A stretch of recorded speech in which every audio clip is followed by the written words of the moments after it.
cuáles son las claves que permiten decodificar ese pacto que se alcanzó entre Israel y Hezbollah y qué implica esto en el marco de la guerra mucho más amplia en la que está inmerso Israel desde hace 14 meses, una guerra que incluye a Irán, que incluye a los Houthis desde Yemen, que incluye a distintas organizaciones, pero que por sobre todas las cosas incluye a Hamas desde Gaza, con 101 rehenes en el medio, y la perspectiva bastante más compleja de pensar en un acuerdo con Hamas. ¿Por qué? Bueno, es una de las cosas que vamos a estar conversando aquí. Lo primero, me parece entender de lo que se termina pactando y de por qué se termina pactando un acuerdo este miércoles 4 de la mañana, cuando empezó a regir, es que Hezbollah estaba realmente diezmado en el momento en el cual empezó a estar dispuesto a sentarse a una negociación. Yo te diría que empezó esta organización que, como sabemos, controla buena parte del Líbano. No es el Estado libanés, pero en muchos sentidos era al comienzo de esta guerra un ejército y un poder económico, social y hasta cultural mucho más importante que el del propio Estado libanés, y que al momento de llegar a este entendimiento estaba pero extraordinariamente disminuido en sus capacidades. Lo que dice la Fuerza de Defensa de Israel es que hoy Hezbollah, después de 14 meses de operaciones muy intensas por parte de Israel, está disminuido a apenas un 30% de toda la capacidad militar que supo tener. Esto recordando que se trata de una organización que fue completamente descabezada, toda la cúpula fue eliminada por Israel, empezando por el histórico líder Hassan Nasrallah, siguiendo por el primo de Nasrallah, que estaba en vías de ser elegido sucesor, hasta que finalmente, 2 semanas después de la muerte de Nasrallah, fue abatido el propio primo, con lo cual Israel, esto lo dijo en su momento el primer ministro Netanyahu, mató al líder histórico de Hezbollah, al que vino después y al que vino después, dando a entender que iba a seguir haciendo lo mismo de ser necesario. Pero además, todos los altos mandos de todas las regiones, de todas las distintas áreas del grupo, casi sin excepciones, también fueron eliminados en distintos operativos muy puntuales donde Israel pudo identificarlos y atacarlos. Además de eso, pensemos que hay estimaciones que hablan de que hasta 4.000 terroristas de este grupo fueron abatidos en estos 14 meses. Casi 4.000, estamos hablando de un número muy importante para organizaciones de este tipo, sumado al colapso de todo su sistema de comunicaciones, como se consiguió a partir de esta operación Bip Bip, con la diseminación de beepers, de handys y de sistemas de comunicación que Israel logró infiltrar hace algunos meses. Esta combinación hacía que Hezbollah tuviera incentivos para sentarse a negociar un cese de hostilidades, un cese del fuego. Aquí es crucial entender que Hezbollah es una organización que, si bien desde 1982, cuando fue creada, tiene un objetivo, no es el único, pero un objetivo muy importante, que es que Israel no exista más, que no haya más judíos en Oriente Medio. También es una organización que tiene un inmenso poder económico, territorial y, como decíamos antes y lo voy a repetir, y también cultural dentro del Líbano. Eso le da un pragmatismo que no tiene Hamas. Hay intereses muy fuertes que defiende Hezbollah que le dan incentivos entonces para decir: si yo continúo con esta guerra, si Israel sigue golpeándome de la forma en la que me está golpeando, yo voy a perder el control de esos activos tan importantes que tengo. Ya perdí el control de mucho, no puedo arriesgarme a esto. ¿Por qué? Y entre otras cosas porque yo estoy disputándome el control de un país también. Estoy refiriéndome al Líbano. Si Israel me sigue golpeando de la forma en la que me está golpeando, si me deja sin ejército, sin poder económico, sin insumos, sin gente, sin líderes, puede haber otros dentro del Líbano que quieran fortalecer y apuntalar al Estado libanés, al ejército libanés, dentro y fuera del Líbano, porque parte de lo acordado implica también que haya un refuerzo de las tropas libanesas para que puedan garantizar el cumplimiento del cese, pero además pensando en que puedan ser un contrapeso real de Hezbollah, algo que no han podido ser hasta aquí. Entonces, el riesgo que se le presentaba a Hezbollah es continuar y terminar siendo desplazado por el propio Estado libanés. Porque lo que hay que tener en cuenta acá también es que la sociedad libanesa es una sociedad compleja. Entre otras cosas, históricamente ha sido una sociedad de tercios, donde hay un tercio de la población que es cristiana, donde hay un tercio de la población que es musulmana, pero que responde al Islam chií, que es la rama a la que pertenecen los miembros de Hezbollah, que es la rama que, como sabemos, es dominante en Irán, que es el país más importante del chiismo y la razón por la cual es la principal referencia para el mundo chiita. Ahora hay otro tercio, el tercero que falta, que son musulmanes, pero que son suníes. Es decir, que no pertenece a la misma rama que Hezbollah. Y más allá que algunos puedan tener más o menos simpatía con este grupo, hay diferencias. Porque dentro del mundo islámico, por más que cuando se trata de enfrentar a Israel, por ejemplo, o de lo que representa los valores occidentales y los valores judíos para aquellos que tienen visiones radicalizadas dentro del Islam, tiende a haber convergencia. Luego, hacia adentro, hay muchas diferencias entre estas distintas ramas. Entonces, el riesgo para Hezbollah de perder eso es muy alto. Entonces, ahí había una razón concreta para decir, paremos, porque todavía Hezbollah sigue subsistiendo como organización y sigue estando en condiciones, por lo menos, de aferrarse a un poder importante dentro del Líbano.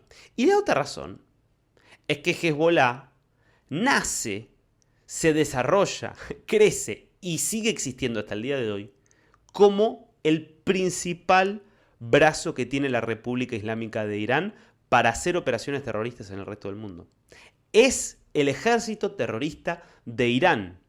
Un Irán que, como sabemos, ha patrocinado actividades terroristas desde la propia Revolución Islámica del 79, pero que para preservar su estatus de Estado, para evitar entrar en guerras abiertas con otros países, ha operado siempre a través de otras organizaciones para realizar sus tareas de desestabilización, sus atentados y sus operaciones de las más oscuras que ha realizado. Y Hezbollah es la más importante.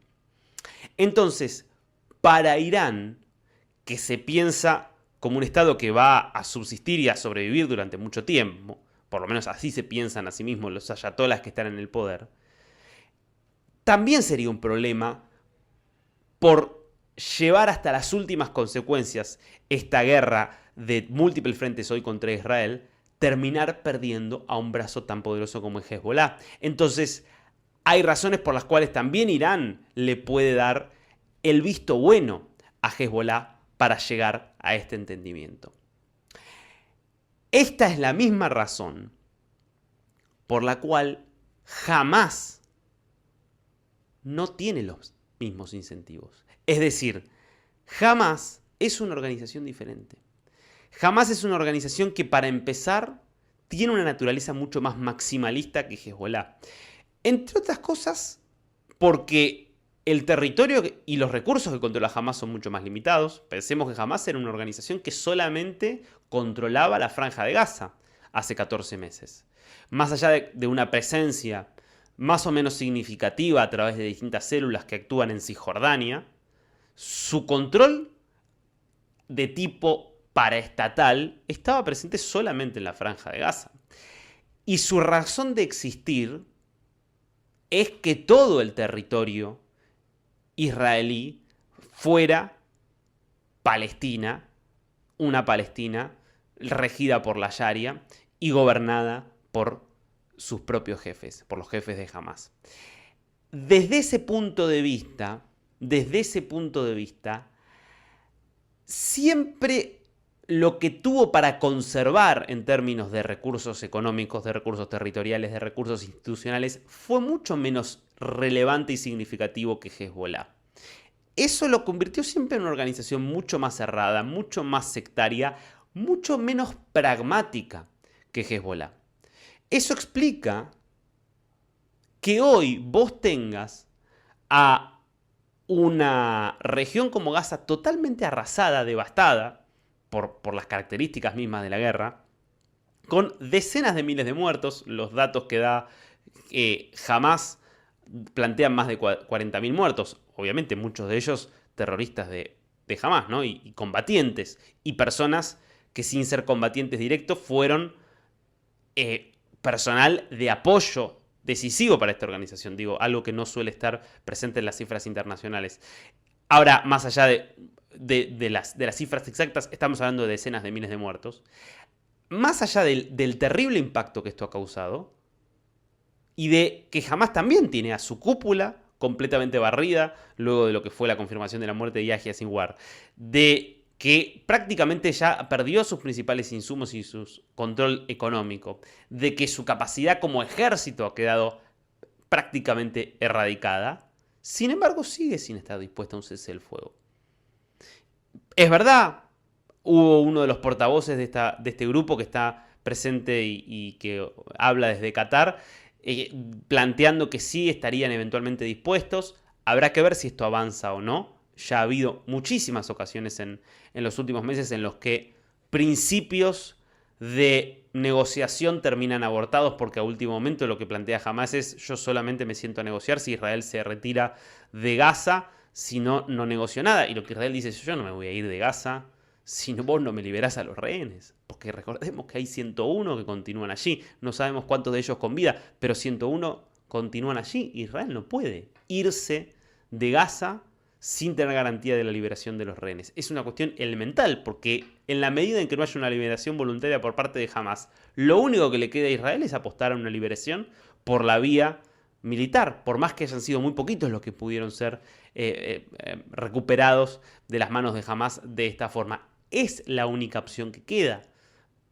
Por lo menos es lo que considera el gobierno, y pareciera que cualquier análisis más o menos frío de la situación muestra eso, independientemente del dolor y del pedido de los familiares de sentarse a negociar y entregar más o menos que cualquier cosa que plantea Hamas. Al mismo tiempo de que acceder a los pedidos de Hamas de liberar a miles de terroristas palestinos hoy presos en cárceles israelíes implicaría poner en riesgo la supervivencia del Estado de Israel a futuro.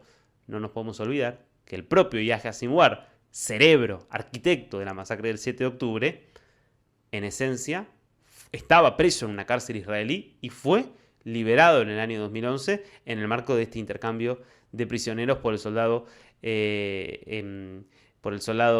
Gilad Shalit, que recordemos, por ese soldado fueron liberados cerca de 1000 terroristas palestinos, entre ellos, insisto, el arquitecto del 7 de octubre. Entonces, está claro que esa es una estrategia que es muy peligrosa para Israel.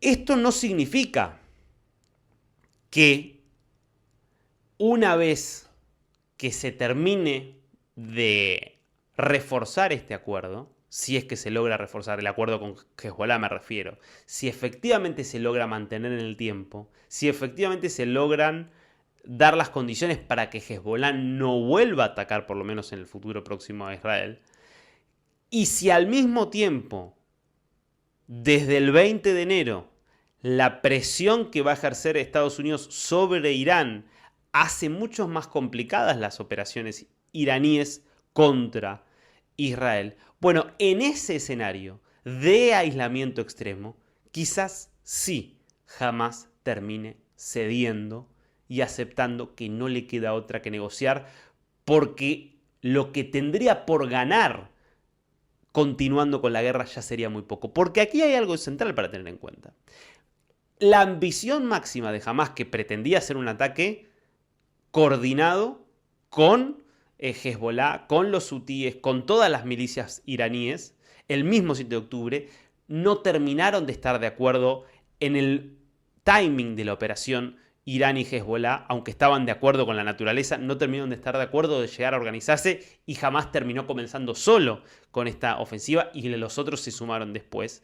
Entonces, la perspectiva y la idea que tenía Hamás es que el mundo se iba a alzar en contra de Israel, de lo que iba a ser una respuesta necesariamente durísima de Israel para restituir lo que se había producido a partir del 7 de octubre, y que esa respuesta tan dura iba a dejar a Israel completamente aislado y por lo tanto Israel iba a quedar en riesgo de no poder sobrevivir. Bueno, eso no pasó.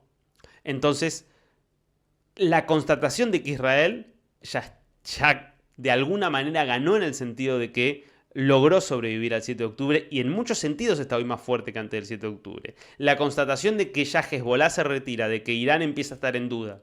La constatación de que en Estados Unidos, con el poder que tiene, podría haber un gobierno muy pro-israelí y muy decidido a intervenir contra Irán. Podría entonces sí dar algún incentivo real para que jamás termine entrando en alguna negociación. Si eso supone una liberación de todos o algunos de los rehenes, no lo sabemos aún, es demasiado pronto, pero es una esperanza. ¿De qué depende que entonces el acuerdo con Hezbollah funcione? Bueno, entre otras cosas, de que el ejército libanés pueda asegurar que el área de aproximadamente 1000 kilómetros cuadrados que hay al sur del Líbano, entre el río Litani y la frontera con Israel, quede efectivamente liberada de terroristas de Hezbollah, que la Comisión Internacional que lideran Estados Unidos y Francia, que va a estar monitoreando, pueda también contribuir a eso, a diferencia de lo que hizo la ONU en 2006, cuando fue la última guerra con Hezbollah, entre Israel y Hezbollah, que hizo la vista gorda a todas las violaciones que hizo Hezbollah. Y en última instancia depende también de que Israel esté mucho más atento que nunca y de que deje en claro que la más mínima vulneración de este cese del fuego va a ser respondida de forma muy categórica, para de esa forma garantizar que no vuelva a haber nada parecido ni al 7 de octubre ni a lo que pasó en los últimos 14 meses, donde los ataques contra Israel desde todos estos múltiples frentes fueron incesantes.